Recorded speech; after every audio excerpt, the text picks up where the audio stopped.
Add fries to air fryer for 15 minutes. Once out of the air fryer, top with your choice of shredded cheese. I am using shredded cheddar. Top as much cheese as you'd like.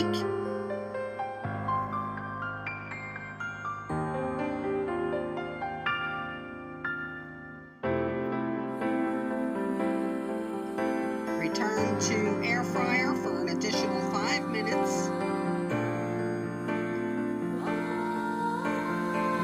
Once done, add some salt and pepper or seasonings of your choice. Delicious.